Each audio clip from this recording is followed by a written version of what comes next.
এর চেয়ে কঠিন এবং দুঃখের প্রজেক্ট এর আগে বানিয়েছি। বলতে গেলে এই প্রথমবার এই গোটা বিষয়টা ছিল জীবন নিয়ে,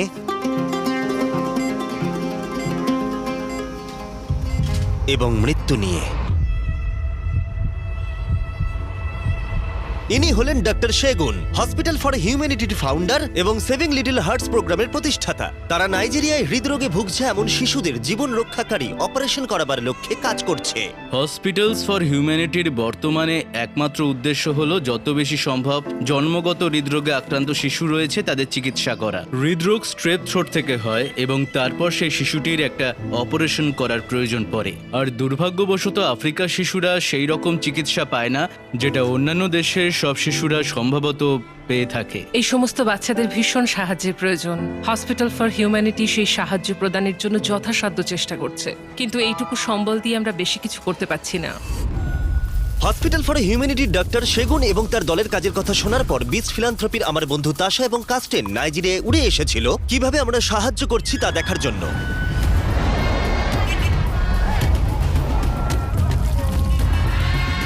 ওরা লাগোসের ডায়ামেড হাসপাতালে ডক্টর সেগুনের সাথে দেখা করতে যায়, যিনি তারপর তাদের অপারেশনের অপেক্ষায় থাকা সমস্ত শিশুর সাথে পরিচয় করিয়ে দেন। এই শিশুদের মধ্যে কেউ কেউ হয়তো তাদের প্রয়োজনীয় চিকিৎসা কখনোই পাবে না।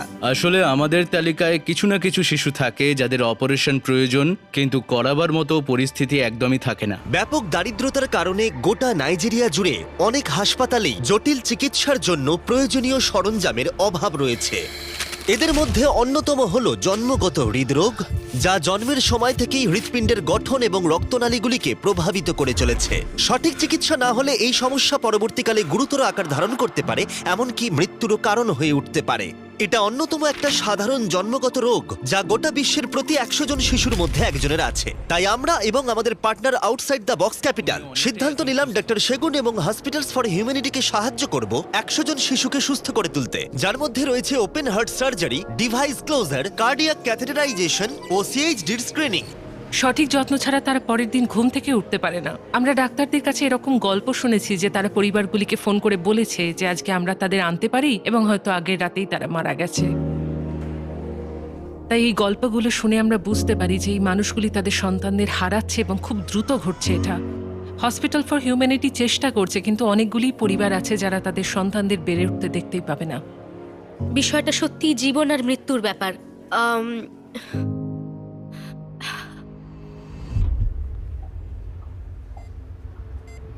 আমার বুকে খুব ব্যথা করছে, কিন্তু অপারেশনের পরে আমি ঠিক হয়ে যাব।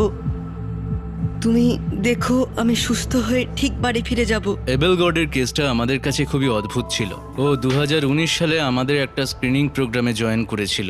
আমরা দেখে বুঝেছিলাম ওর পরিস্থিতি খুবই ভয়াবহ এবং খুব তাড়াতাড়ি ওর চিকিৎসার প্রয়োজন। তাই আমরা 2019 সালে তার প্রথম অপারেশনটা করি এবং তারপর থেকেই ও সুস্থ হয়ে উঠছে। কিন্তু 2019 সালে অ্যাবেল গডের অপারেশন সফল হওয়া সত্ত্বেও তার ঝুঁকি এখনো কাটেনি এবং সুস্থ হতে গেলে তার আরো একটা অপারেশনের দরকার। হার্টের এই সমস্যা শিশুদের দৈনন্দিন কাজে বাধার সৃষ্টি করে, কিন্তু এতে যে শুধুমাত্র ওরাই প্রভাবিত হয় সেটা নয়। এবেল গড আমার সন্তান। এটা একেবারেই সহজ সিদ্ধান্ত ছিল না, কারণ তার অবস্থা এতই খারাপ ছিল আমি কখনোই জানতাম না কি করব। এইরকম হার্টের অবস্থা একটা শিশুর পক্ষে সহ্য করা সত্যি খুব কষ্টের। আর এই মায়েদের তাদের শিশুদের 24 ঘন্টা খেয়াল রাখাটা সত্যি কষ্টের। তাদের উপর অনেকটাই চাপ পড়ে যায়। সব বাবা মাই তাদের সন্তানদের ভালোবাসে, তাই ওদের সুস্থ করে তুলতে ওরা সবটুকু দিয়ে চেষ্টা করবে। যেমন এনারা 9 ঘন্টা গাড়ি চালিয়ে ডায়ামেড হসপিটালে এসেছেন, যাতে তাদের ছেলে জিওভানির গুরুত্বপূর্ণ অপারেশনটা এখানে হতে পারে। জিওভানির এই অপারেশন করানোটা খুবই জরুরি ছিল, আর এটা আমাদের আরো বেশি বেশি সুযোগ দেবে। আমি আগে যেটা করতে চাই সেটা হলো আমি নাচতে চাই আর পুরোপুরি সুস্থ হতে চাই। এই শিশুদের মধ্যে অনেকের কাছেই এই অপারেশনগুলো নতুনভাবে বাঁচার একটা সুযোগ, যা তাদের এবং তাদের পরিবারের জীবনে একটা ইতিবাচক পরিবর্তন আনে। এই অপারেশনগুলোর দীর্ঘস্থায়ী প্রভাব দেখতে ট্যাশ এবং কাস্টেন ট্রেজারের সাথে দেখা করেছিল, যার 2016 সালে হসপিটাল ফর হিউম্যানিটি প্রোগ্রামের অংশ হিসেবে হার্ট অপারেশন হয়েছিল। অপারেশনের আগে ট্রেজার ক্রমাগত দুর্বল এবং ক্লান্ত থাকতো। সে প্রায়ই হাসপাতালে ভর্তি থাকতো এবং তার অবস্থার কোনো উন্নতি হচ্ছিল না। তার চিকিৎসার বিল মেটাতে তার মাকে একাধিক চাকরি করতে হয়েছিল এবং প্রতিবারই তার সমস্ত অর্থ খরচ হয়ে যেত। কিন্তু ডাক্তার সেগুনের সাথে দেখা করার পরে এবং হসপিটালস ফর হিউম্যানিটি প্রোগ্রামের তত্ত্বাবধানে তার হার্ট সার্জারি হবার পরে ট্রেজারের স্বাস্থ্যের ব্যাপক উন্নতি হয়। কিছু বুঝে ওঠার আগেই সে স্কুলে ফিরে এসেছিল এবং বন্ধুদের সাথে ফুটবল খেলতেও শুরু করে দিয়েছিল। এখন ট্রেজার তার পড়াশোনায় মন দিচ্ছে এবং ডিগ্রি অর্জন করতে কলেজেও যেতে চায়। এদিকে তার মা সন্তানের কেরিয়ার নিয়ে ভাবনা চিন্তা করছে আর নিজের ব্যবসাও সামলাচ্ছে। আমরা প্রতিটি কাজ, প্রতিটি চ্যালেঞ্জ, প্রতিটি লক্ষ্য গ্রহণ করতে এবং পরবর্তী স্তরে যেতে প্রস্তুত। আমাদের এখন সুযোগ আছে, আমাদের জীবন আছে। এদিকে ডায়মন্ড হাসপাতালে 13 বছর বয়সী একজন ছেলেকে তার ওপেন হার্ট সার্জারি করতে অপারেশন রুমে নিয়ে আসা হয়। তার নাম হলো মার্ভেলাস। আজ আমরা যে শিশুটির অপারেশন করছি তার জন্মগত হৃদরোগ রয়েছে। এর মানে হলো তার হৃৎপিণ্ডে একটি ছিদ্র রয়েছে এবং তার ফুসফুসে রক্ত প্রবাহ সংকুচিত হয়ে গেছে। আমার নাম মিসেস রোজ আর মার্ভেলাস আমার একমাত্র ছেলে। আমার একটু সন্দেহ হচ্ছে, কিন্তু আমার ছেলে বলছে মা আমি ঠিক হয়ে যাব, চিন্তা করো না। অপারেশনের সময় মার্ভেলাসের মা খুবই চিন্তিত অবস্থায় বাইরে অপেক্ষা করছিল এবং অপারেশন যাতে সফল হয় তার প্রার্থনা করছিল তাদের নতুন জীবনের আশা নিয়ে। তার কিছুক্ষণ পরেই মার্ভেলাসের অপারেশন শেষ হয়, কিন্তু সবকিছু ঠিকঠাক ছিল না এবং তাকে দ্রুত আইসিইউতে নিয়ে যাওয়া হয়। শুরু থেকেই অনেকগুলো ইস্যু ছিল, কারণ হার্টটা প্রথম থেকেই অনেক বেশি দুর্বল। সকালবেলা যখন আমরা ডাক্তারদের সাথে কথা বললাম তখন ওনারা বললেন যা ভেবেছিলাম তার থেকে অনেক বেশি জটিল ছিল এই অপারেশনটা এবং তারা বেশ চিন্তিত ছিল যে সে এটা নিতে পারবে কিনা।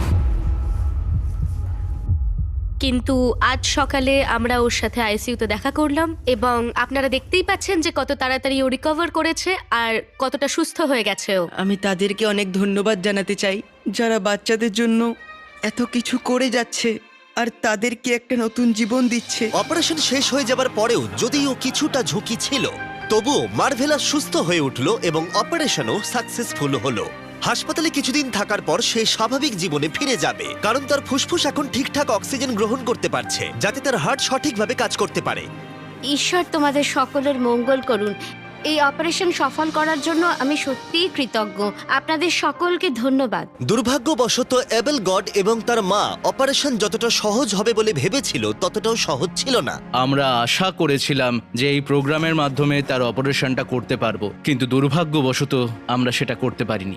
ডাক্তার আমাকে বলেছিলেন যে তারা যা পরিকল্পনা করছেন তা করতে হলে ওকে বিদেশে নিয়ে যেতে হবে, তাহলেই এটা ভালোভাবে হতে পারে এবং তবেই সে বেঁচে থাকবে।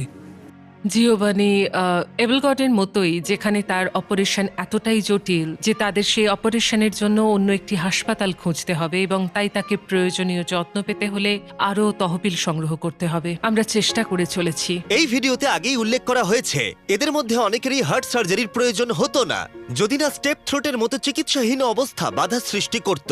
দীর্ঘমেয়াদী গ্রুপে স্ট্রেপ সংক্রমণ রিউম্যাটিক হৃদরোগের কারণ হতে পারে, যা 1 বছরে প্রায় 3.5 লাখ মানুষের মৃত্যুর কারণ পর্যন্ত হতে পারে। এই কারণেই লাইট এআই একটি অবিশ্বাস্য এআই ভিত্তিক প্রযুক্তি তৈরি করেছে যা গ্রুপে স্ট্রেপ রোগ নির্ণয়কে সহজ করে তুলেছে, যা এই প্রাণঘাতী জটিলতাগুলোকে সহজভাবে নির্ণয় করে, যাতে এই জটিল রোগগুলোকে অ্যান্টিবায়োটিকের মতো সহজ কিছু দিয়ে প্রতিরোধ করে সারিয়ে তোলা যেতে পারে। এই আবিষ্কার অনেকগুলো জীবন বাঁচাতে পারে, যখন চিকিৎসা না হওয়া রোগীদের জন্য অনেকটাই কম খরচা লাগে। লাইট এআই এর পরীক্ষাটি এআই ব্যবহার করে স্মার্টফোনের মাধ্যমে দ্রুত রোগ নির্ণয়ের সুযোগ করে দেয় এবং প্রয়োজনে দ্রুত চিকিৎসার ব্যবস্থা করে। কল্পনা করুন শুধু একটা ফোন ব্যবহার করে আমরা কত জীবন বাঁচাতে পারি। এই যুগান্তকারী প্রযুক্তি সম্পর্কে আরো জানতে ডেসক্রিপশনের লিংকে ক্লিক করুন। আর লাইট এআই ও